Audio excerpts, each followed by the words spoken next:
Hello, I'm Jim Cuno, president of the J. Paul Getty Trust. Welcome to Art and Ideas, a podcast in which I speak to artists, conservators, authors, and scholars about their work. Running around the National Gallery, I used to look at paintings and wish that they could talk back to me. So many years later, when I came to write this book, that became the kind of one of the central themes, a talking painting. In this episode, I speak with novelist Hannah Rothschild.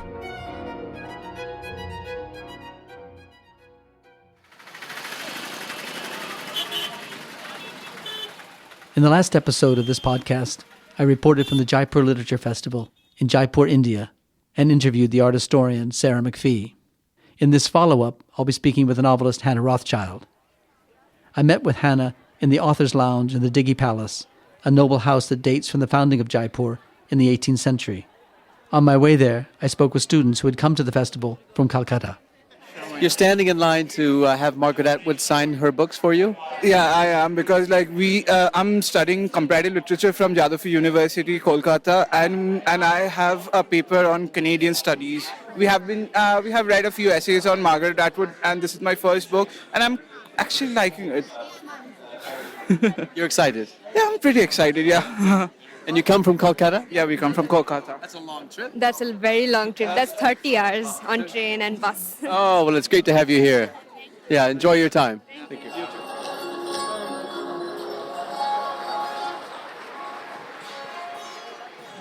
It's my pleasure to be speaking with the author, filmmaker, and National Gallery of Art board chair, Hannah Rothschild, about her most recent book, The Improbability of Love. Welcome, Hannah, and welcome to Jaipur and the Jaipur Literature Festival. Thank you. It's a pleasure to be here with you, Jim. Is this the first time you've been to the festival? Indeed, yes. I think you could say I'm a festival virgin. I'm sure it's put that way by some, but I wouldn't have come to mind myself, but there we are. Okay, so what are your first impressions of the festival? Well, having walked in here very recently, it is mayhem, isn't it? You've got people coming from every different direction. You're expecting to see a camel and a cow and some pigs and everything else as well, which I haven't quite seen yet. But it's there's an incredible atmosphere, and I'm just very proud to be part of it. Are you going to have time to attend sessions and hear other writers, or are you booked solid from session to session? I'm doing 3 or 4 sessions myself, but no, I fully intend to see quite a lot of other people. Good. Okay, let's get to your book. Now, it's part art world satire, part mystery, and part sweet tale of love, and it centers on a long-lost painting by the turn of the 18th century French painter Antoine Watteau. How did you get the idea of the book? Well, oddly enough, the book came about from a childish escapade to the National Gallery. My father, who's an artaholic, used to take us there as children. I think he couldn't think what else to do with us on a wet Sunday afternoon in London. And running around the National Gallery, I used to look at paintings and wish that they could talk back to me. And, they seemed to hang there looking rather beautiful and mysterious, but I wanted them to tell me, what had gone on inside them, what their stories were. So many years later, when I came to write this book, that became the kind of one of the central themes, a talking painting. And another theme of it is a kind of Nazi art theft. And that very much ties back to my family's own history. We had over 3,000 works of art stolen during the war. And some of those came back after the war, but quite a lot of them are still missing. So again, during my youth and onwards, I kept hearing about these missing paintings. And that's another thing I wanted to explore, and I put that in the novel. When did the book start to become a book in your mind? Well, the book came a book actually about 20 years ago, and I was recovering from an unhappy love affair, and I went to write, and it was really as therapy. And I thought, I'm going to write a book. I'd always wanted to write a book like many other people. So I used those rather long, lonely evenings to write this book. And then it went back in a drawer, quite rightly. And was it a full book at that point, or just a kind of a sketch? Or the kind of central ideas, i.e. the Nazi theft, the talking picture, and various other things went into it. But it didn't work, if I'm honest with you. I tried to make it work at that time, but I don't think I had the knowledge, and I don't think I had the confidence, actually, to really wrestle the material to the floor. And then a couple of years ago, having written another book, I thought, I'm going to get that one out, and I'm going to see if I can do it. And amazingly enough, it came together quite quickly. It's so complicated, it's hard to imagine that's true. I'm interested now in the process of writing, in the writing of the book. It's a complicated story with lots of moving parts. There's a successful, perhaps even venal art-dealing family with a secret, an earl with family financial problems, an emir of the fiction emirate of Al-Wabi, whose wife would like to have an art museum, an art historian who's been victimized by competitive academic art historical politics, an outrageously funny, over-the-top personal stylist who's trying to shape the public profile of a Russian oligarch named Vlad, a double-barreled named director of the National Gallery who's caught in the middle of competitive and conflicting demands on his time, a hapless advisor to the government minister, a rapper with a surprising taste for old master paintings and not so surprising taste in slim, short-skirted girl arm candies, and a talking, or at least thinking, painting, which you've already mentioned, and of course the central character, a love-wounded chef with an hysterical drunk mother who between them find the missing bateau in a junk shop, lost in a bar, having surrendered it as collateral for a mad drunken evening, and then carrying it around much of London in a basket on a bike wrapped in a Waitrose plastic bag. Where did you start, and how did you keep track of all these characters and their many different voices? Well, firstly, can I please have your praise, because when I'm trying to explain to people what it's about, I can never do it. So you've just nailed it. So thank you very much. I'm lived in the art world since I was very young. I used to make documentary films about artists and about the art world. As you said, I'm now the chair of the National Gallery. I actually worked for an art dealer for a little bit. It's one of my holiday jobs when I was at university. So it's the world I inhabit. And, obviously it's a little bit dangerous doing a satire about the world you inhabit. But actually, I'm amazed that more novelists don't base their books in that world, because for me, it's got a little bit of everything. And one of the interesting things about it is that you've got, on the one hand, very, very serious people who are paid practically nothing, who've devoted their lives to the study and the protection and the conservation of pictures. And then on the other hand, you've got these rather kind of crazy, over-the-top, over-moneyed individuals who are trying to buy it. And that, dichotomy, that kind of conflict, if you like, between these two different types creates a very fertile ground, I think, for a novelist. Yeah, but it's still very complicated to keep the voices of the different characters separate one from each other and developing separately over the course of the book. So did you develop profiles that you went to as a kind of a resource of each of the characters? I'd love to be able to write like that and to be more organized and to actually have, rather like Jane Austen, who used to apparently, every time one of her characters took a step, she made a little map and she followed them through the villages or around the house, whatever it might have been.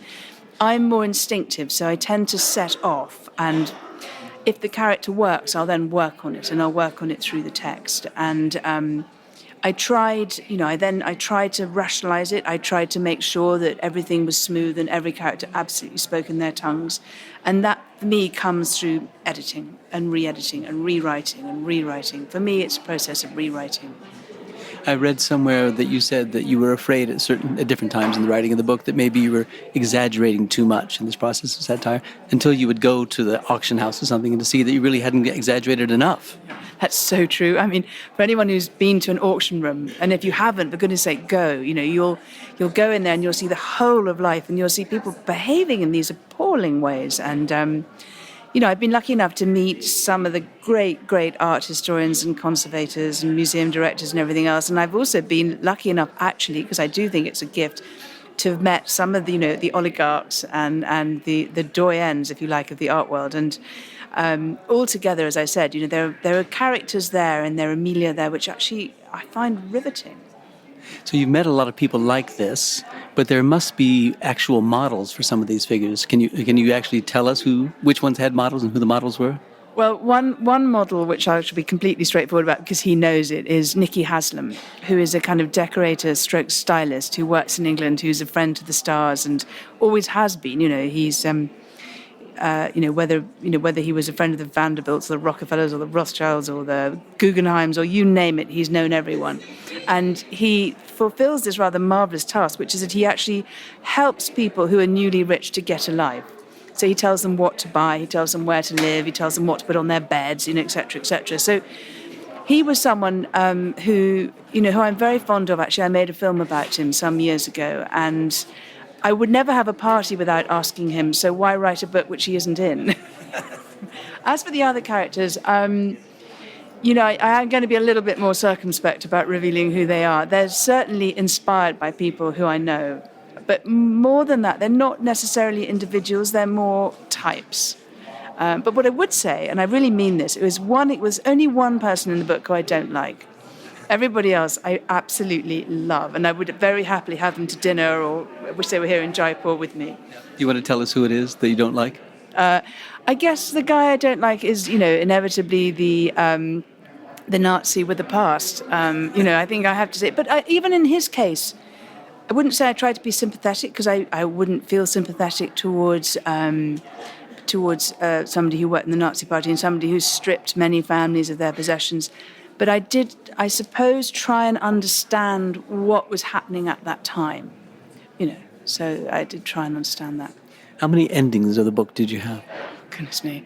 That almost too many to count. In fact, the end and the beginning were the really tough bits. And, trying to get the finale in the beginning. And in the end, what I tried to do was to open the book with a kind of overview of what was going on and to close the book in rather the same way. So I felt that the kind of the readers might need a kind of signposts. I didn't have the confidence to just jump straight into the story and jump straight out of it, which I think a more, perhaps an author with more experience might have had.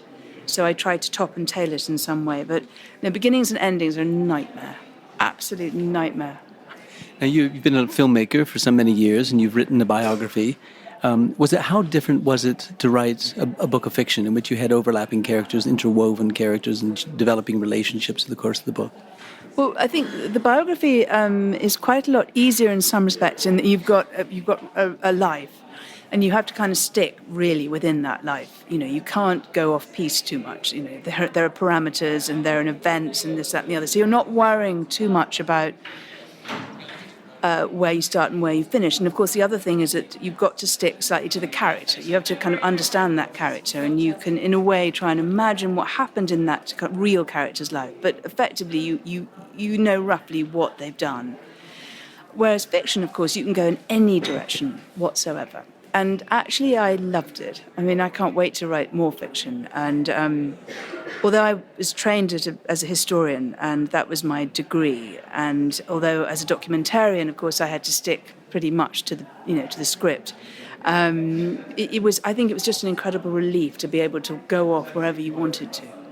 Did you have a model for the book? I mean, are you a reader of satires? It seemed to me that one could, now this is not accurate, but one could make up that, and I was tempted to do so, that it was David Lodge or maybe Howard Jacobson meets Anita Bruckner.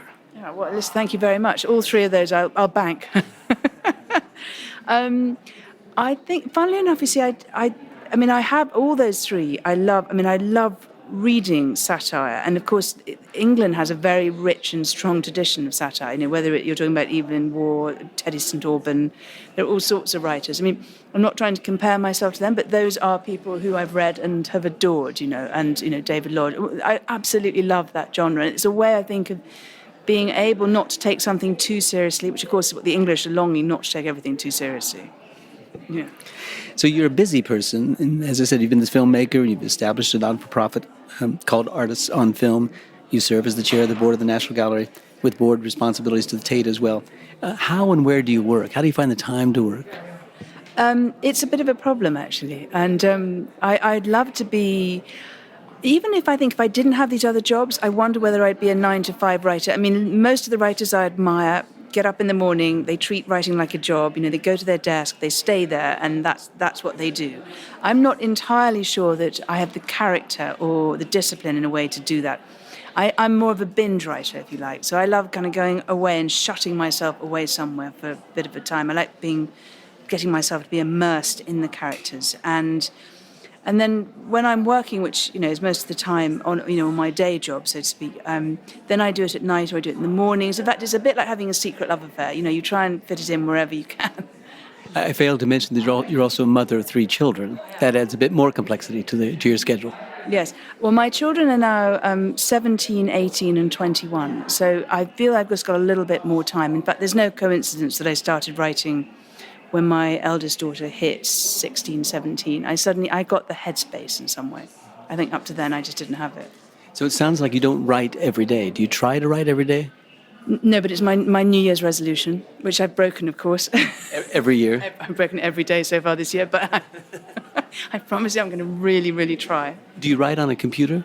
Yes. I write notes in a notebook, and then I write straight into a computer. Do you save all the drafts that you write, or do you eliminate? I mean, is what's on the computer for, let's say, Chapter 10 all that's there, or are there previous drafts of Chapter 10 also on the computer? No, I keep everything, which of course occasionally gets me into trouble because I'll forget which draft I've been working on, and then I'm slightly surprised when a character I deleted suddenly pops up, and you think, oh hell, where have you come from? But I wouldn't want to throw things away because there just might be something earlier which I wanted to see how I worked that one out. There's many things that are quite amazing about the book: the achievement of character development, the achievement of the complexity of the narrative itself, and the structure of it. But what the details about the art world, of course, not just the selling of pictures, but also the conservation of pictures, it comes across as very sophisticated. So I assume you spent a lot of time at the National Gallery Conservation Labs talking to conservators about the conserving pictures. One of my favourite things to do at the National Gallery is to go up into the eaves of the building where the scientific and the conservation departments are. And there's a wonderful man there called Dr. Ashok Roy, who I stalk, literally, and another one called Larry Keith. And actually, we've been very lucky to work with the Getty, in fact, on conserving several pictures. At the moment, there's the St. Peter Martyr by Bellini, which is in an incredibly fragile state, which, the Getty and the National Gallery are doing together. And I'll go up there whenever I possibly can and watch them at work, because it is absolutely extraordinary what great conservators can do now, and how they can rescue pictures which you think were beyond hope. And also how they can restore their dignity. Later conservators often added, crazy additions or crazy colour schemes, or even, decided that the original painter hadn't done, such a good job. So I think it's amazing seeing these pictures restored to their dignity. And perhaps not surprisingly, one of the other great developments in the book is a cook. When the main character becomes a cook, she doesn't start out that way in the book, but she becomes that during the course of the book. And she has to put on, effectively, a Watteau-era dinner. So there's a lot of history of food and food presentation in the book. So that's something that you've been researching for quite some time? Yes, I mean, I'm not a particularly good cook, but I'm a magnificently good eater. And so I've often thought about how to write about food. And it's interesting that painters are often very good cooks. I mean, I remember Lucien Freud made me a woodcock once. And, the various other painters who, I've been lucky enough to know have been fantastically good cooks. So when I was trying to think of a very creative profession for the heroine to follow, I thought cooking, that's a marvel. You can do all sorts of things. And how many years was it if you collapsed in the middle part of the book in which you didn't actually write it because you put it aside and then brought it back out to continue it? In all, was it 5 years, 7 years, 8 years? Well, as I said, I started writing the book about 20 years ago. It went into a drawer, and then I took it out again about 4 or 5 years ago, and started working on it then. So that makes it 6 or so years. Yeah, in a busy schedule of years, that's quite a lot of time. I suppose you have another book in mind. The book I'd like to write next and is actually inspired by a trip to India, which I made 30 years ago on my gap year. I'm always embarrassed of how long ago it was. And me and a girlfriend came backpacking around India. We came to Jaipur, in fact. And I wanted to write the story of what had happened to us in those intervening years, because our lives could not be more different. And that would be the kind of basis of a new book. Have you started it? I've started kind of dreaming about it, and I've made kind of notes, but I think it's going to be quite a long time. My publisher, don't tell her, because she's sitting over there, and she keeps saying, when's it coming? And soon, I say, not daring to admit that I haven't actually properly started. So I'm a great admirer of this book, The Improbability of Love, great admirer of the previous book about the Baroness. And while I imagine that I can't imagine that you're following exactly in the footsteps of your aunt, the great aunt, the Baroness Nika, who patronized and perhaps fell in love with the American jazz pianist Thelonious Monk, and ended up living in a small house in New Jersey surrounded by heaps of cats. You seem to admire and emulate her independence. Are you an independent woman? Well, I like to think of myself as independent, but if I'm honest, I live in the house that I was born in. I work with my father. I go on holiday with my parents. So it doesn't sound like I've gone really very far away, does it? Except in your imagination. I think in my imagination I go all over the place, and I hope I'm rather independent. But you might look at the coordinates of my life and think she could do a little bit. She could be a bit more risque, perhaps. Okay, I have one more question, because I know you want to get back out into the festival itself. But I want to talk about Annie, who's the center figure of the book itself, and who has this aspiring, developing love affair with this aspiring artist named Jesse and so forth. And she comes around while she's looking around the museums, doing some research, she comes along across a jade-colored glass bottle, and she sees its label, and it says that it was made around 3200 BC, and that it had been buried for 4,000 years before being rediscovered or being discovered in recent times.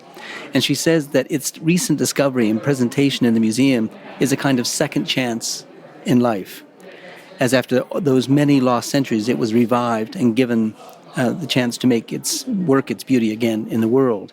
And then she saw this as a kind of metaphor for her own condition, that she too could have another chance in life, just as the lost and now found Watteau painting will be given a second chance. Are you looking for a second chance? Oh, that's a leading question. Actually, I feel very, very lucky at the moment. I think I've found what I really, truly love doing, which is writing books and actually, funnily enough, being quite close to my family. That doesn't sound too dull. I really think that I'm rather blessed, and I'm very grateful for what's going on. Is that second chance the meaning of the title of the book, The Improbability of Love, that there is a second chance? Well, yes and no. I mean, The Improbability of Love, the title comes about for two reasons. Number one is that, on lots of Watteau pictures, there are all sorts of kind of slightly strange and opaque titles. So The Embarkation to the Isle of Cythera, for example. I mean, or The Surprise. And actually, most of those titles were given later. I don't think he actually made the titles for his pictures, but his followers all thought they should have titles.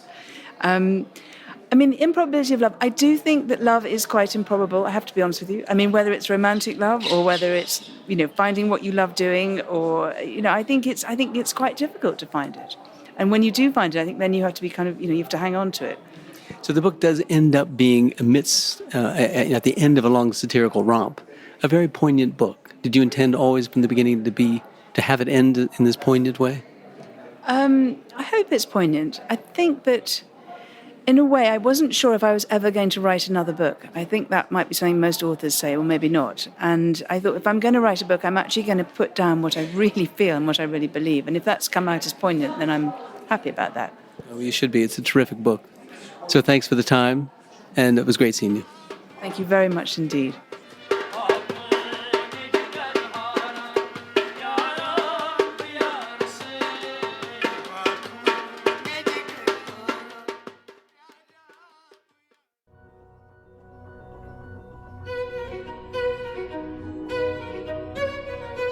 Our theme music comes from the Dharma at Big Sur, composed by John Adams for the opening of the Walt Disney Concert Hall in Los Angeles in 2003. It is licensed with permission from Hendon Music. Look for new episodes of Art and Ideas every other Wednesday.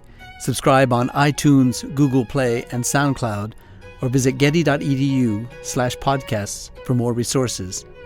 Thanks for listening.